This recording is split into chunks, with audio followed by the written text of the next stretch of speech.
What's up, my dudes? Hi, I'm filming my first reading vlog from my new place. So I did a Twitter poll asking if you guys wanted me to do a reread of A Court of Silver Flames if I did a vlog for it. Also, I've just noticed that a lot of you guys are missing vlogs on my channel, even though I've been super busy with work and everything. I just decided this book was probably the best book to do a reading vlog for. I am not going to lose my emotions when it comes to this book, because this book definitely made me emotional the first time, but I was definitely a lot more busy with commuting to work, thinking about that when I was still trying to immerse myself into this book. Whereas now I'm gonna read it on a weekend. Yes, I ordered it from Booktopia. I know the Booktopia situation where the book came late to Booktopia. Yes, I do understand that Booktopia gets a lot of our frustration, but at the end of the day, it was the book distributor, not Booktopia. I have the physical copy of A Court of Silver Flames. It is massive. It's like 750 pages. Have I been listening to a 750 page audiobook? I'm just going to survive Friday, even though I'm not going to have a chance to feel all of my feelings for this book tomorrow. I will have a chance to feel all of my feelings when I am doing my reading vlog. So without further ado, let's get into the reading vlog. Good morning, happy Saturday. Cleaning up my messy house because my parents are just about to come over to drop off my new memory card. Now, how am I coping after my first read? I'm not coping. Yeah, by the way, my apartment. Woo! Pretty sure a few of you guys have asked us for a house tour. Yeah, it's like not extremely big. It's literally just a 1-bedroom apartment, but like I love it. I love that I actually have my space now. All right, back to the subject at hand. This book ultimately destroyed me and put me back together, and I want to really analyze this book piece by piece with you guys. Also kind of talk about how it relates to my experiences. This book made me feel a lot of things, not just sad feely feels, but like sexy feels as well. So let's see if this video can stay fully monetized. There we are. I have a 128 gig memory card. This vlog's gonna be filmed on this, and yes, it will have the capacity to hold all of my tears. Finished editing my 7 on Sunday just on time so that I could read A Court of Silver Flames, which I need to grab off the shelf finally. Right over here. Matches these books. I really want fan art dust jackets, but whatever. You know, they're not printing anymore. Print more! I will buy them! Anyway,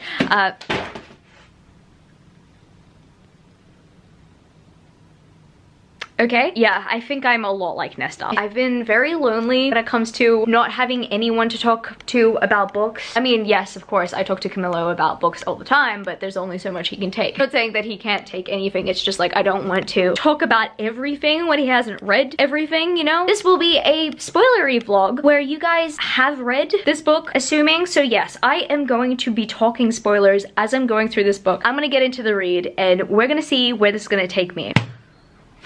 36 pages into the book, it's already pretty heartbreaking. In these 2 chapters, what I came to discover, I understand that Feyre and Rhysand are an amazing couple in the previous books, but when I first read these 2 chapters, even though Feyre is coming from a good place, it was really hard to side with them, and I am very glad Sarah has actually added dimension to Nesta in these 2 chapters, because oh my goodness, I love getting to know about Nesta, even though she's done some pretty questionable things with other people's money. I could not help but side with her in these 2 chapters. Like internally, I just felt for Nesta because Nesta needed some sort of release and she needed a way to therapize. And I understand that Feyre is giving her another option, but I do think that she could have done it in a less I'm high lady way. Now, the reason why I think this hits me so hard is because I've only really talked to Camillo about this. The reason why it feels very hurtful, even to me, is because I grew up a very jealous person, and I grew up a very jealous sister. For a crew that you have to be called family, and for you to say you are embarrassing me in front of my family when they're your sister, it singles that person out. And so I don't like what Feyre said. It is hurtful because it does give Nesta the idea that they've severed ties. And I understand that Nesta has been isolating herself and taking space away from her sisters, but she hasn't always done that in a terrible place because she hates them. She literally has been dragged into this world. You are going to notice that I'm going to be Team Nesta a lot. I understand her pain. Oh my god. Oh, I'm getting emotional about it. And don't get me started on Rhysand. I do not like the way that Rhysand speaks to Nesta, and not just in this book. I don't like how he speaks to Nesta in the previous books. I kind of knew that when it came to Rhysand in this book, I really was hoping to see him kind of soften up around her, but he keeps on talking about her in a way that she's either an outsider or she's the antagonist. The reason why I bring this up is because when Camillo and I have conversations about family, I don't find Camillo talking about a family member or an immediate family member, if he finds them annoying, he doesn't antagonize them. And he doesn't try to overprotect me, or he doesn't try to assert dominance in a way where he's demonizing one of my family members. Everybody has troublesome families, but I think that it's a toxic trait to normalize this. I don't like the way Rhysand talks about Nesta and talks to Nesta. They're brother and sister-in-law, for crying out loud. You know what's even more funny? Rhysand was an anti-hero, and yet he finds himself to have the right to speak to Nesta this way. Honestly, I think that Nesta should have had a go at Rhysand. She should have. I reckon she can take him on. I don't hate Feyre and Rhysand, but I do have to say that Feyre said the wrong things in this chapter, and Rhysand needs to calm down and be a better in-law. This being said, the inner circle's intentions are right, yes, I just think that they could have gone about it in a better way. I don't know whether Sarah did this purposefully to kind of get us to side with Nesta and empathize with Nesta, because she did a really good job at doing that. But at the very same time, if you expect us to see that they're a caring family, I don't know, like, it just does not come across as that. We know that they do care, but it doesn't come across as that. Anyway, I'm gonna continue reading. I've gotten 106 pages through this book. I'm just about to start chapter 9. What I love so much is Cassian and Nesta feels are literally starting.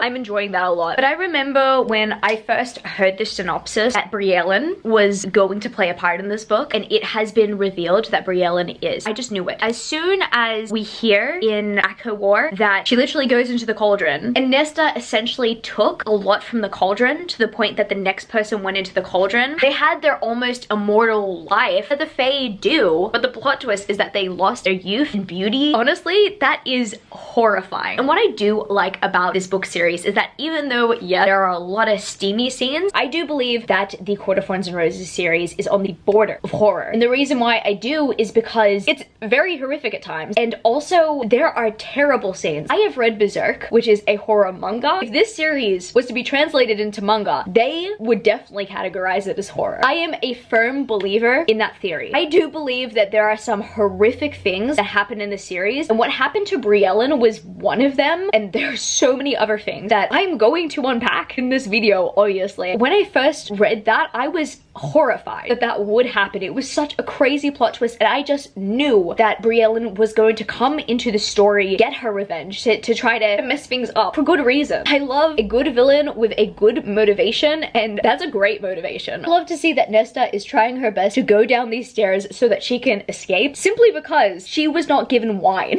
I'm not gonna lie, that's probably something that Camillo would do, because oh boy, he loves wine so much. I would do that if, like, they didn't provide me with the black spiced rum that I want. I feel like that's a very Nesta thing to do. I just love how Cassian caught her doing so, and then she's just like, they didn't give me wine. Another thing that I love about this book so far that I don't think has been mentioned enough, it is in third person. I did like the first trilogy. I did like being in Feyre's head, but at the very same time, I feel like we missed out on so many opportunities. And you know, we got the occasional Rhysand chapter. I loved that we got the Rhysand chapter in Acomath, but I didn't really like them in Acotar or in Acosf. I didn't enjoy his perspective because we didn't really get enough of it, that when we finally got it, it was really underwhelming. Now, I don't know about you guys, this is my opinion. Sarah J Maas is really good at writing the third person narrative. She did it really well with Throne of Glass. She did absolutely well with Crescent City, and the tension, especially because there's a lot of sexual tension in Crescent City, that has been translated to this book, except there's not really that much sex in Crescent City, but we get it in this book, which I will unpack later because we have not gotten to those parts. That's my breakdown on the first 100 pages.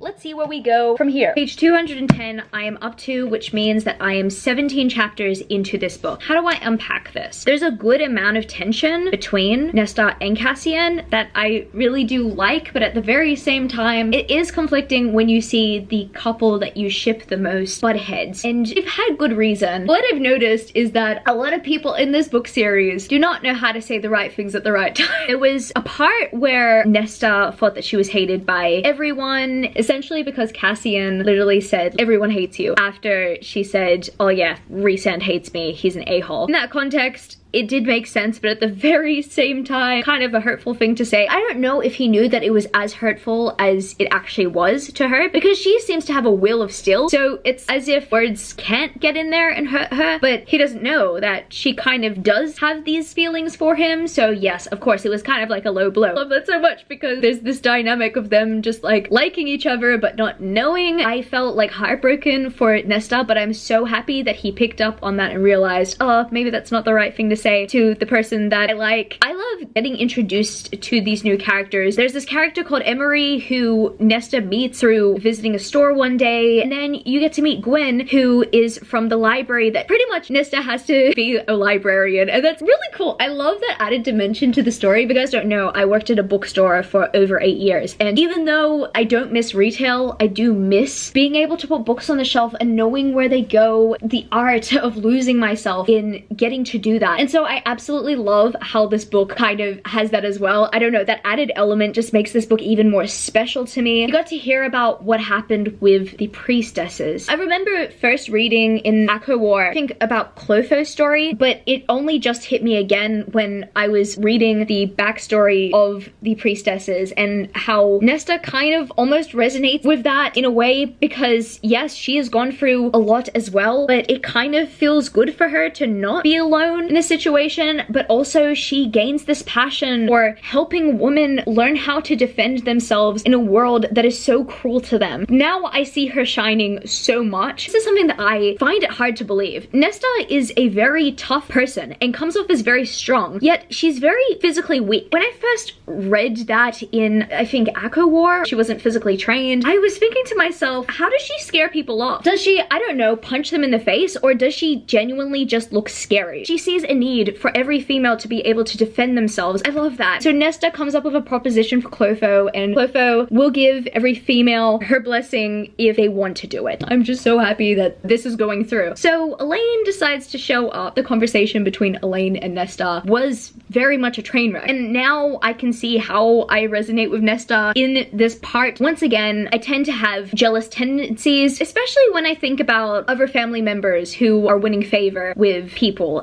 in my close sphere who used to be close to me but have now won favor with someone who is more popular. And in this case, Elain is pretty much siding with Feyre, and so Nesta sees that as something that is absolutely chaotic and is something that she cannot forgive Elain for. I can see where Nesta is coming from, and yes, of course, I've been an advocate for Nesta. Yes, Nesta went very far to blame their father's death on Elain because she was too late. Nesta, you went too far there. I feel sorry for Elain, because yes, Elain is absolutely lovely, and I hated to see how Elain had to deal with her trauma in the previous book, but now we are seeing Nesta trying to deal with her trauma in this book and kind of seeing the flip side of that, of the opposite side of the spectrum, and Nesta being the person to protect Elain, and then all of a sudden she's viewing Elain as the enemy of her because she is siding with the person who she has so much resentment for, and that is Feyre, for dragging her into this world, essentially also putting her into a house that she didn't want to be in. So yes, I can totally empathize with Nesta, but at the very same time, the way that you communicated just to break Elain, yeah,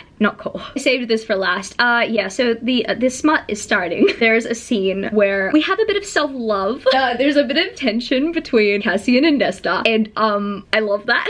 The seductive way that Cassian says, I always look at that look up in your face.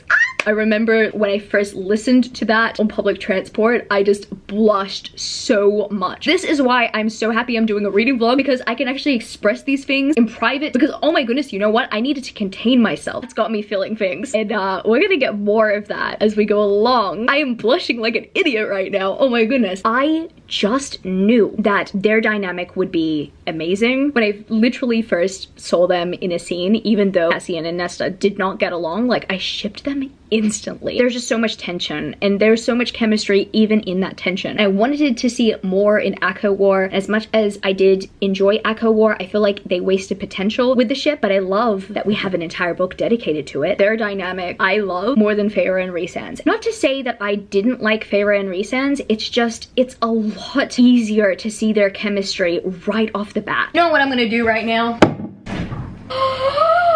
Camilla, did you drink my can of Coke? I love you, babe, but why? Why did you do that? I don't want to put it with lemonade. Fine, you know what? I'm gonna drink your lemonade instead. With my Malibu. We could have had it all, people. You could have seen me possessed by the rum. But no, thanks for drinking my Coke Zero, Camillo.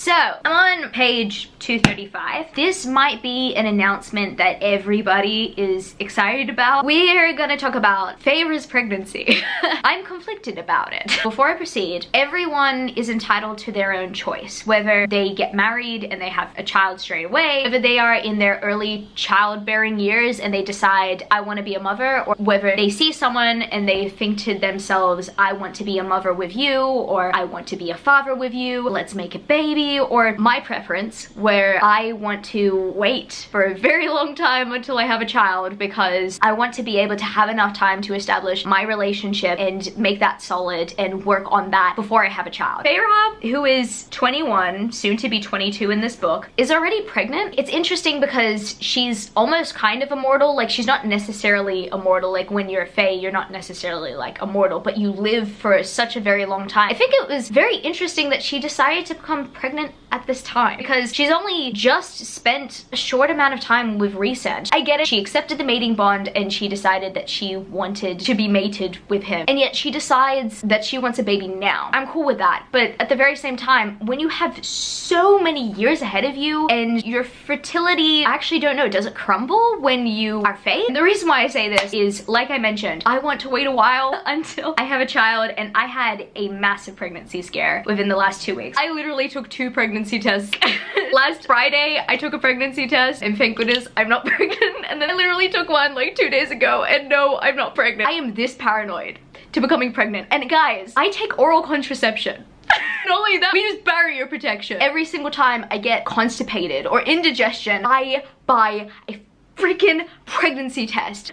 This is just coming from the perspective of someone who is 25 years old. I'm 25 years old. I'm in my first relationship. I'm in my first sexual relationship as well. And I'm terrified of being pregnant. Not even just because I don't want a child yet, but my mom had pregnancy complications with my little sister, who is now almost 8. But I almost lost my mom. That is a whole kind of trauma that I experienced at 17 years old, thinking that I was going to graduate high school and my mom wasn't going to be there. And that was really difficult. I do want to become a mom. I want to have a child with Camillo. I want to have children with him. I'm going to stop talking about my personal life and kind of talk about Feyre's situation. Feyre has found happiness. If what she wanted was to be a mother, good on her. I'm not one to judge Feyre. I'm really happy for her. And yes, I did want them to have children, but it's just very interesting that she's deciding to have children when she was only recently turned into Fae. I don't want to get too invasive here, but I don't know if this was inspired by the fact that Sarah J Maas just had a child and it would kind of feel almost relatable, kind of resonate with her as she was writing about Feyre. If that was the case, I'm really happy for Sarah J Maas for making that decision. I understand writing a deep place in your heart, so I do understand why Sarah made that decision, but looking at Feyre, I actually don't understand why Feyre made that decision. Only because reading A Court of Mist and Fury, yes, they did talk about it after her and Rhysand did sleep together about taking the contraceptive tonic. Is it tonic or tea? One of the two. I expected just for a while longer that she would have more time to build with Rhysand. And I get it. The kid's gonna grow up and be independent. They're gonna have the rest of their lives to be able to work on themselves. They have that luxury. In this world, we do not have that luxury where we can live for hundreds to thousands of years and do that. I get it, but at the same time, I'm 50-50 about it. I feel like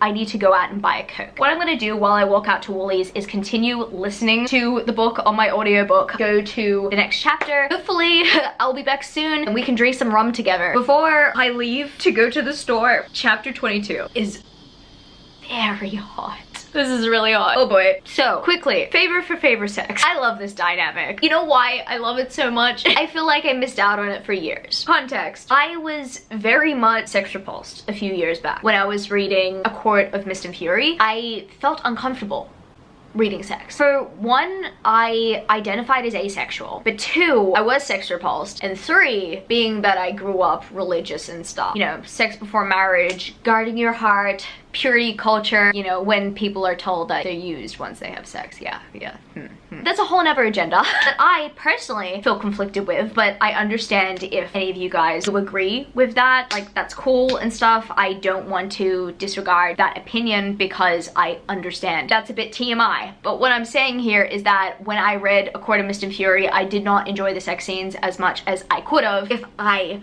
read A Court of Mist and Fury at 25 years old, which I did. I reread the book and the sex scenes are really good. But A Court of Silver Flames, there is like a lot of sex. Starting from, I'd say, the 200-ish page region, I am eating it up.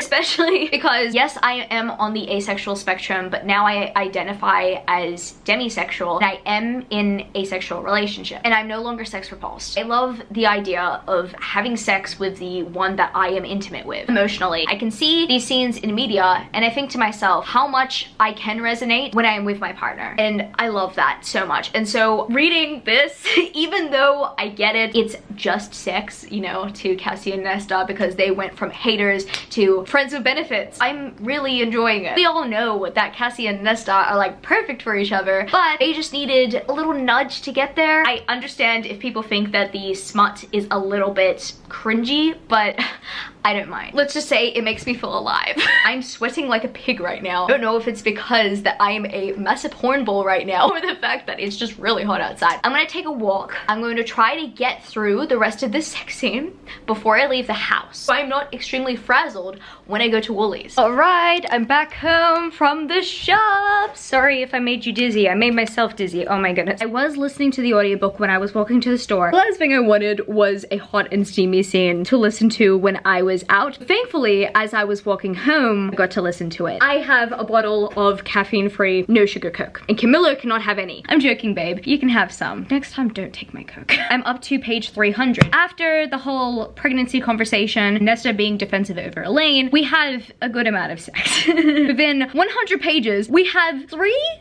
kind of Favour scenes. As I mentioned, I love Cassian and Nesta's dynamic, and I love how there's such a back and forth between them, how Nesta can't stand him, but then she feels like all the sexual tensions around them, and so then she just can't help it. She's taking advantage of that while she already knows how he feels about her. She wants to be able to give herself all of him, but at the very same time, she's just keeping him at a safe distance because she's afraid of losing people. I think a lot of the time we often forget and we don't realize that she's afraid of losing people, but you know, it's mentioned even at the very beginning of this book. She's terrified of losing the people around her. She was even rejected because her and her family went poor when she was a teenager. She was rejected by all of her friends. There's a reason why, like, she can't fully give her heart away to Cassian. You know, Cassian, very cute because we get a bunch of his inner dialogue and how he feels. Some point of this book, he really wanted Nesta to feel something. He wanted to do something with Nesta to make her feel special, or like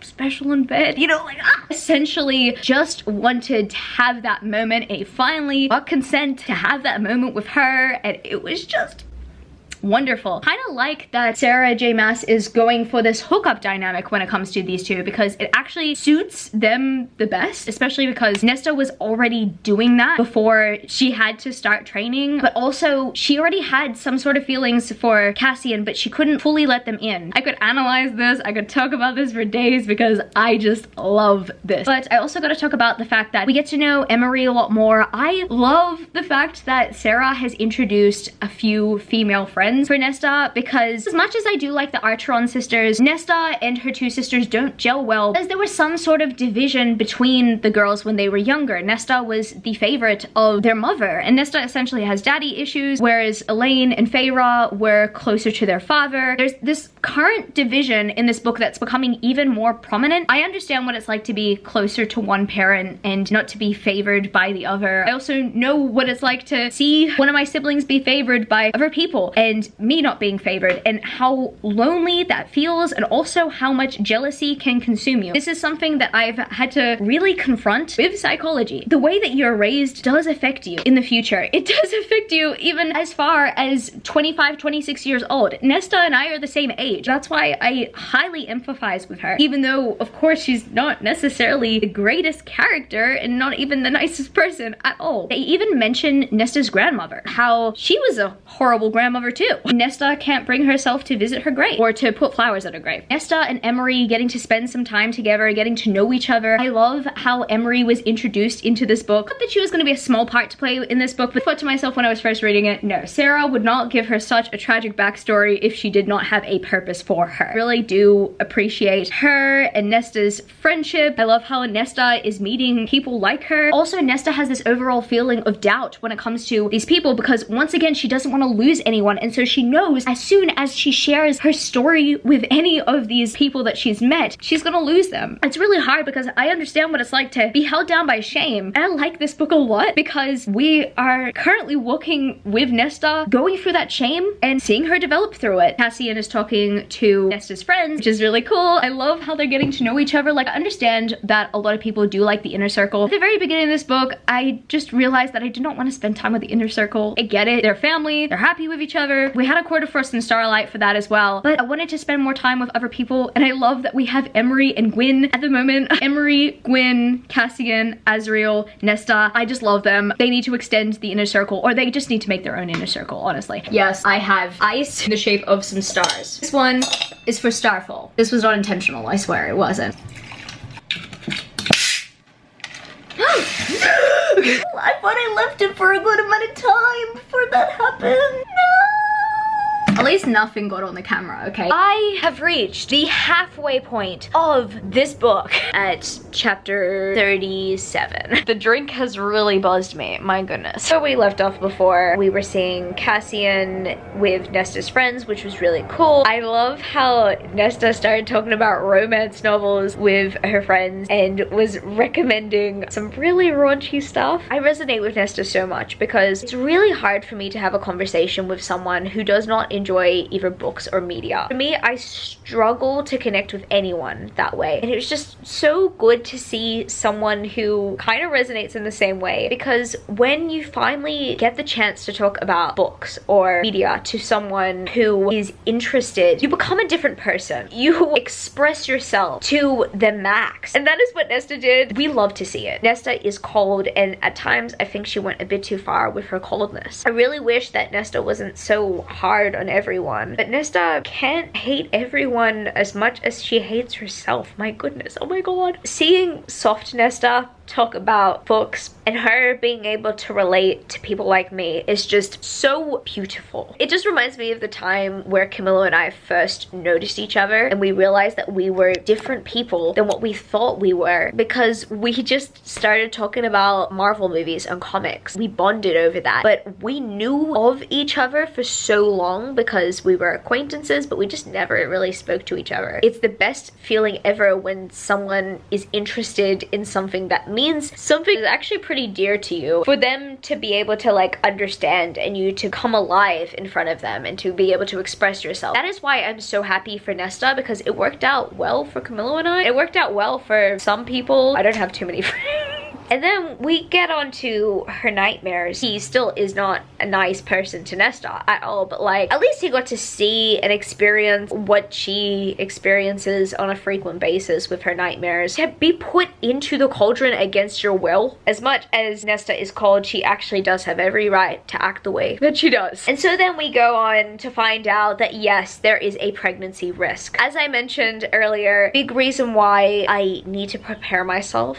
to never want to get pregnant. So yeah, I understand what Rhys is going through, but at the very same time, he's still pretty much a big jerk to his sister-in-law, has reason to brood, but at the very same time, he needs to learn how to be a nicer person. That sucks for Feyre, the whole wing situation, how she was shifted into an Illyrian when they conceived the baby. The thing that I'm also very mad about is that Rhys is not telling her, and I understand he does not want her to feel anxious and feel worried, but at the very same time, you guys are married, for crying out loud. At least go through it together. I understand you don't want to tell your wife, but at the very same time. You really suck for keeping this. Here's the thing, if there was an elevated risk with my pregnancy, of course I'd know before Camilo knew. In this situation, the fact that he knows, like, this is her body and he's not telling her.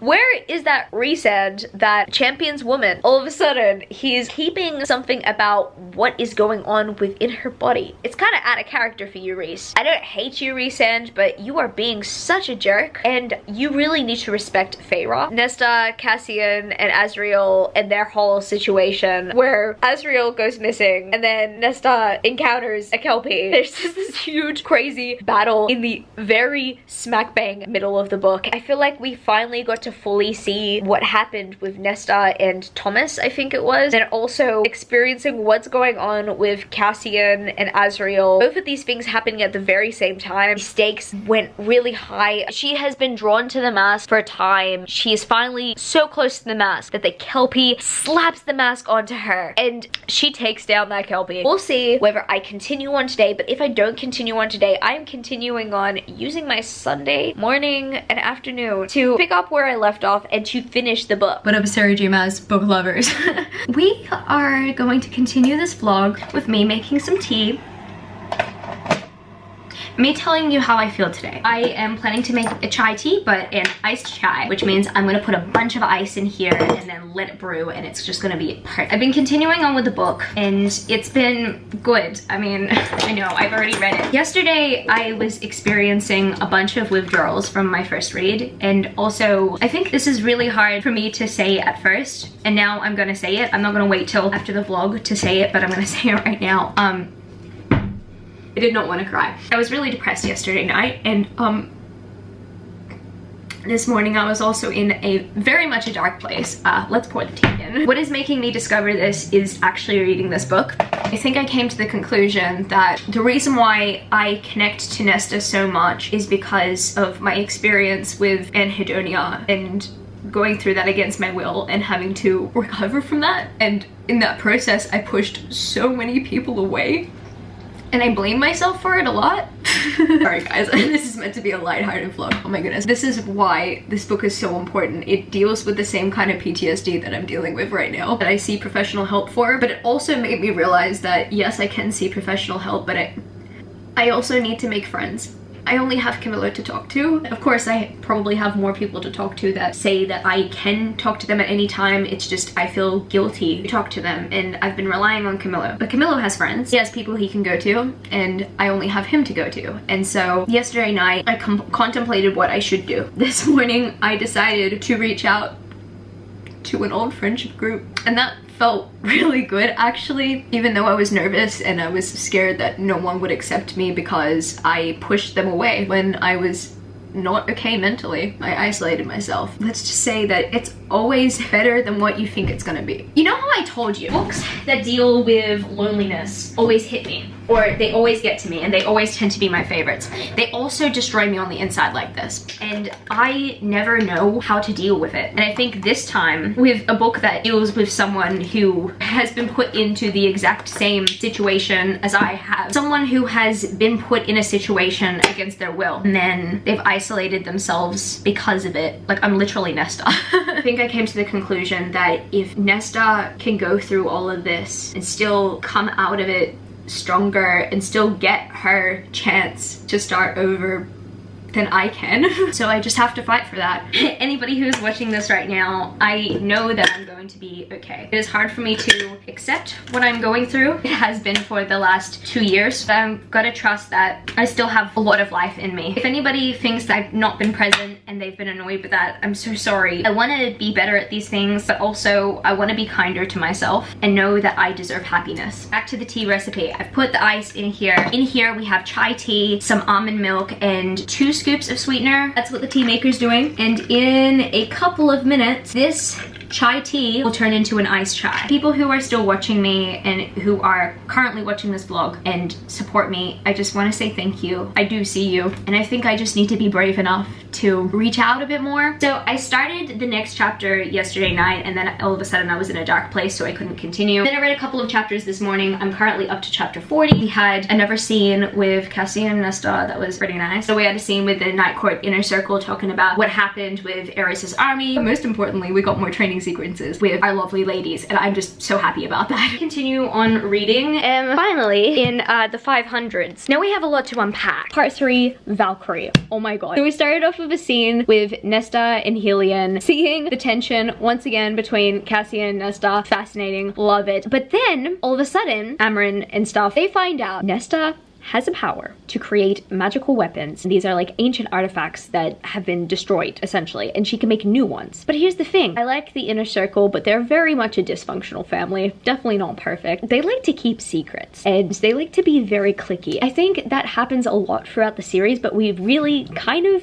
get to see it even more in this specific book, when it's not necessarily about one of the Inner Circle members, it's about Nesta, who feels like an outsider, who can not necessarily trust them because they can't trust her, scared of her and stuff. I mean, for good reason. I hate the fact, once again, they decide, or at least some of them come to a vote to decide whether she should know about her own power. Don't get me wrong, of course Amren's meant to be that character who is kind of snarky and mean in a way. She kind of really does put Nesta into her place, but this being said, I wanted to side with Amren here, but I just cannot for any reason. Amren doesn't trust Nesta, especially because they had their conflict in the previous book, and then you've also got Rhysand, who is just not being good to his sister-in-law whatsoever. So they vote against Nesta knowing. It's Nesta's body. You can't keep that from her. They think that she's going to use it for an instrument of evil because, once again, they don't trust her, and that sucks. Absolutely lovely Cassian decides that it is right to tell Nesta. I'm really happy that he did, because even in a partnership you can't keep secrets. Rhysand should have done this with Favour's situation, but he didn't. It's Nesta's body. She should know her potential and what she can do with it, and it's Feyre's body. She should know her situation, and she should at least be able to make peace with it. Then Nesta, with fierce determination, goes down those steps to the point that she didn't even remember the pain and the agony that she went through. No, she had so much determination to pretty much confront Amren, and she did. Totally feel like her and Amren are very similar to each other, except Amren has loyalty to Feyre. Nesta doesn't necessarily, because things have changed in their relationship. And then Feyre comes, and then Nesta tells her the truth. And this all could have been avoided if Rhysand and the Night Court did not hear it before Feyre. I think that it's absolutely cruel that they heard about it before Feyre got to hear about it. Cassian included. I am definitely ticked off at all of them for knowing and not sharing this with Feyre, or not even trying harder to convince Rhys that she needs to know. No, I did not want Feyre to find out in such a terrible way. And yes, like, obviously, you know, Nesta didn't have the best intentions in doing that, because obviously she was trying to avenge herself as well as avenge Feyre, but at the very same time, I'm happy that happened. They all got what they deserved. Also, there's some talk about Rhysand being like High King. He doesn't want to be High King right now, but I bet by the end of the series, he's gonna be High King. And I was expecting in this book to have more Elain and Lucien, or Elain and Azriel, as like a bunch of you guys keep on shipping. I don't know if I see Elain and Azriel as like a ship, because I feel like Azriel is very affectionate and very protective over many female in this series. I don't know. I think I kind of ship him with another character, but we'll see. I kind of do want to see how the Lucien thing plays out. Yeah, Lucien turns up for like a little bit, and I'm thinking to myself, is he just here so that he could appear in the book, even though he has no purpose? Kind of wish we had more Lucien and more Elain just to play on that mating bond situation, because I feel like it just happened and nothing has happened with it yet. Getting back to the ramifications of what Nesta did, Rhys overreacted once again. Are we surprised? He literally said, "Get her out before I kill her." Love you too, bro-in-law. We have a scene with Nesta and Cassian, and it's so beautiful because once again, Nesta's opening up, and she's also sharing her experiences with PTSD of not being able to be around fires because it sounds like bone cracking, and it sounds like her father getting his neck snapped, and it's just heartbreaking. And I love what Cassian said. He said that he could share everything that he has gone through and all the guilt that he had to face. But right now, he's gonna let her know that it does get better. Started the next chapter after that, and yes, there's another smutty scene, which is very lovely. I often do talk about the smut, and like, yes, of course, it does make me blush, but at the very same time, this book is so much more than the steamy scenes that it has. I feel like I'm not alone when I read this book, even though obviously I have to kind of like seek out help in real life, but it's these kind of books that I cling onto and I get attached to, and Nesta has kind of like been someone who is there for me for some reason.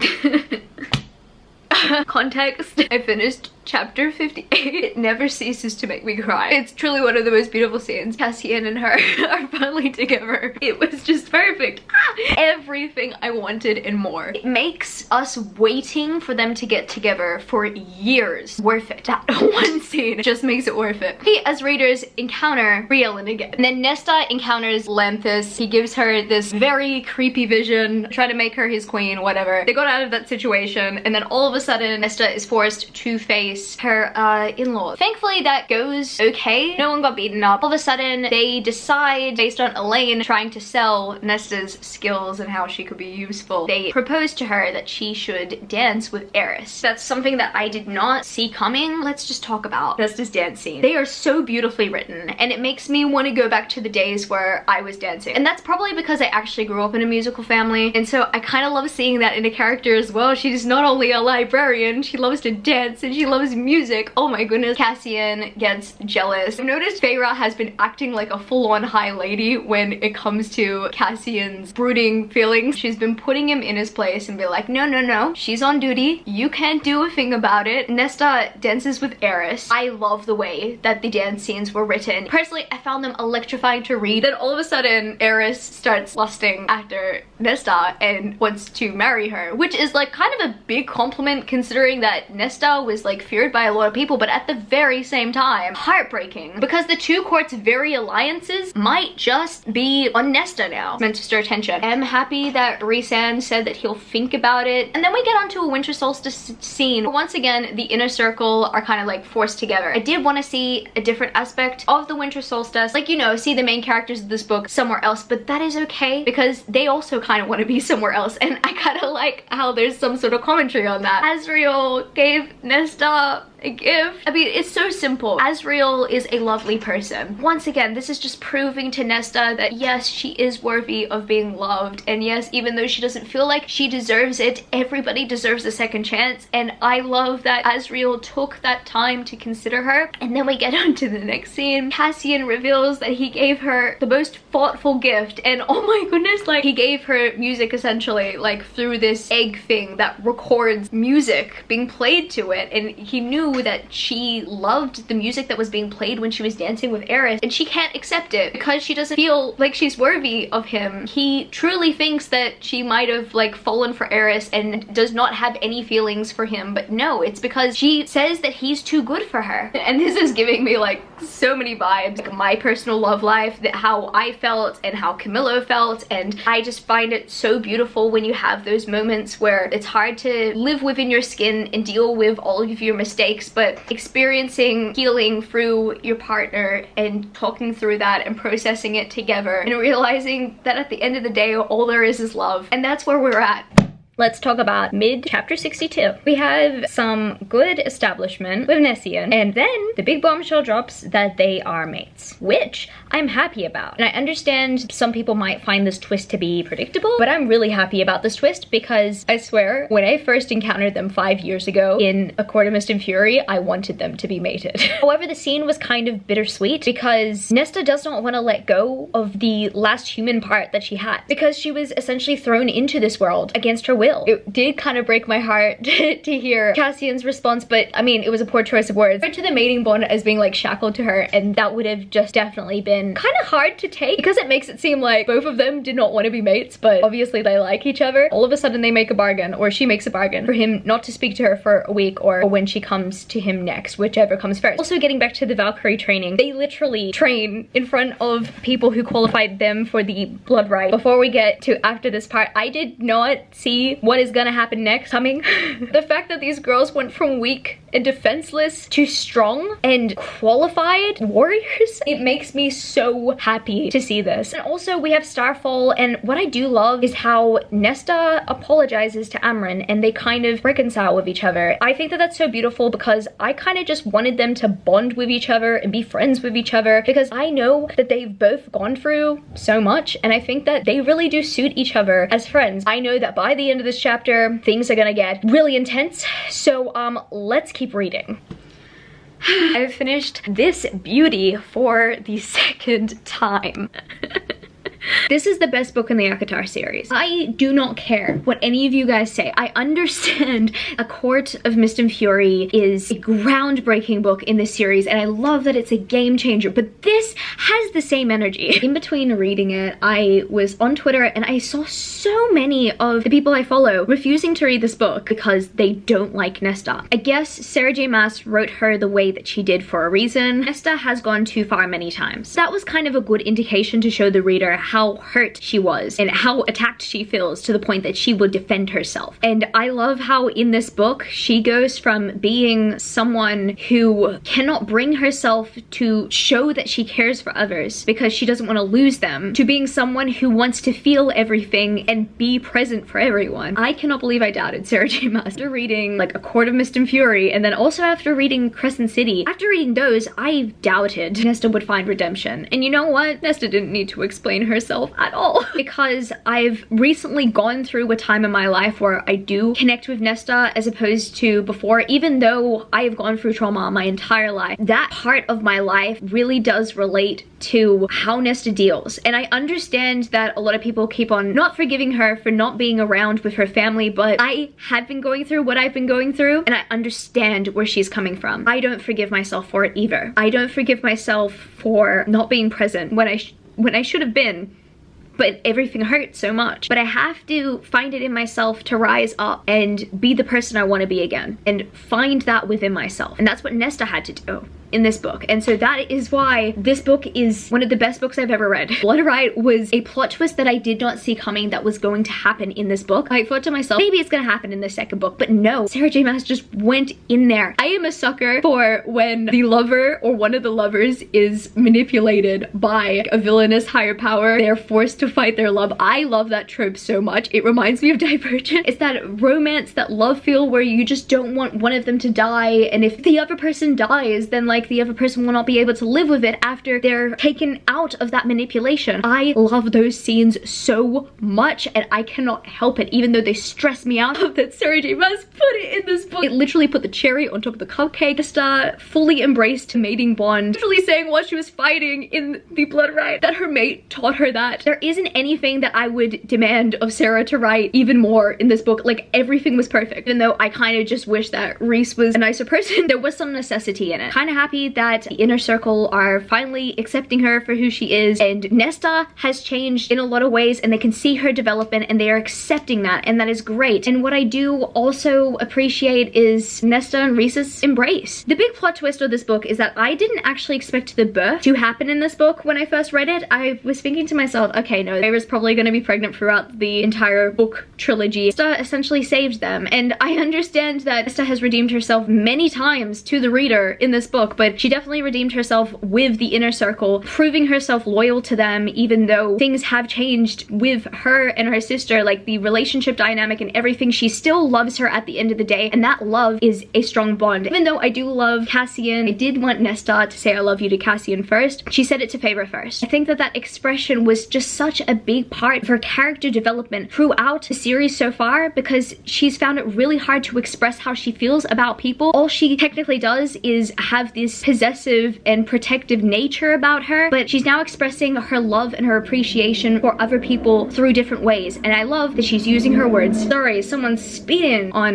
my street. The character development in this book is absolutely incredible. I experienced really bad withdrawal yesterday. After reading it for the first time, even though I got halfway through it, I think that I'm gonna go through even more withdrawal today and tomorrow, actually making me really sad because Nesta is someone I really connect with. Emery and Gwyn kind of feel like they're my my friends as well. Yeah, so I'm feeling like a lot of withdrawals. All in all, I have to say thank you for joining my reading experience. Thank you for listening to me open up about my personal experiences and why A Court of Silver Flames means so much to me. This book is amazing. I know that other people are going to take it in different ways. It's truly a character development journey that I'm so happy that we got to see for a character that deserved it.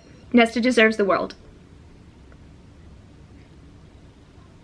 And with that, I say that I deserve the world too. This was a very important book for me to read, and I'm hoping that anyone else who is going through similar pain and trauma as Nesta or myself, I wish you the best day, and I know that it's gonna get better from here. Oh my goodness, that was so sappy. I happened to enjoy this video through the laughing, the crying, the fun that I've had while reading this book. Don't forget to give it a thumbs up and subscribe to my channel if you haven't yet already. Join the amazing community of book lovers if you want to support me. And also, I have social medias. I'm at gswizzlebooks on Twitter and Instagram, and I'm also at Goodreads. That's www.goodreads.com/gswizzle. I swear, right now, all I want to do is commission Camillo to draw the Valkyries. I love you, book lovers. Thank you for joining me, and I will see you later.